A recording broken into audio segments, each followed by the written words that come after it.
আসসালামু আলাইকুম। আমি হাকিম জোসনা আক্তার লিমা। এই মুহূর্তে আপনাদের সামনে দুটো রোগের স্বাভাবিক মাত্রা নিয়ে কথা বলব। একটা হলো ডায়াবেটিক্স আর একটা হলো ব্লাড প্রেশার।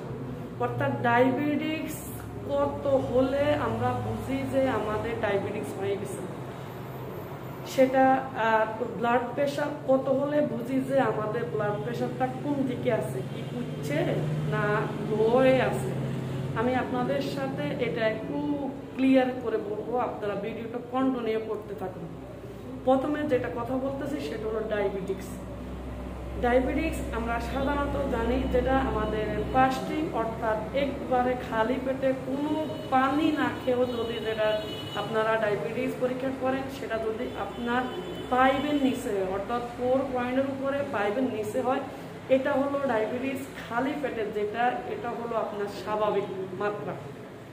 আর যদি 2 আওয়ার ব্রেকফাস্ট অর্থাৎ নাস্তার 2 ঘন্টা পরে যদি আপনি ডায়াবেটিস মাপেন, অর্থাৎ বড়া পেটের যেটা, সেটা হলো যদি আপনার 10-এর নিচে অর্থাৎ 9-এর উপরে 10-এর নিচে থাকে, সেটা হলো আপনার বড়া পেটের ডায়াবেটিক্স অর্থাৎ ব্লাড সুগার। এরকম হলে কিন্তু আমরা ব্যক্তিদেরকে, পেশেন্টদেরকে স্বাভাবিক মনে করি।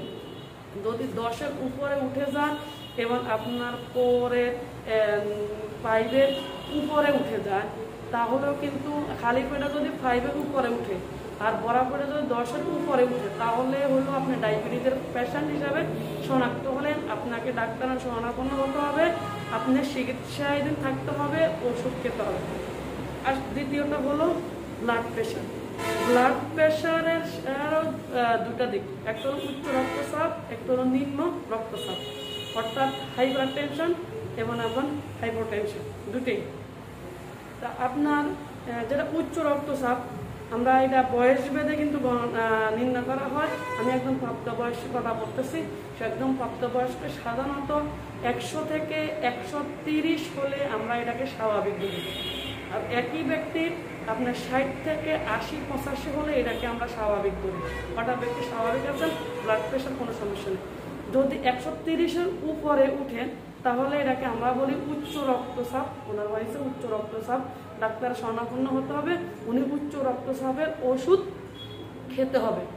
আর যদি আপনার 60-এর নিচে চলে আসে, তাহলে এটা আমরা বুঝি 100-এর নিচে থেকে 60-এর নিচে চলে আসে, তাহলে এটা আমরা বুঝি যে ওনার লো ব্লাড প্রেশার, অর্থাৎ ওনার শারীরিকভাবে উনি উইক।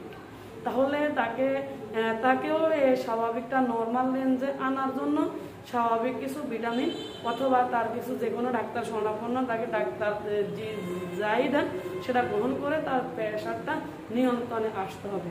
আমি আশা করি খুবই সহজভাবে আপনাদেরকে বোঝানোর চেষ্টা করছি যে ডায়াবেটিসের নর্মাল রেঞ্জ এবং ব্লাড প্রেশারের নর্মাল রেঞ্জ।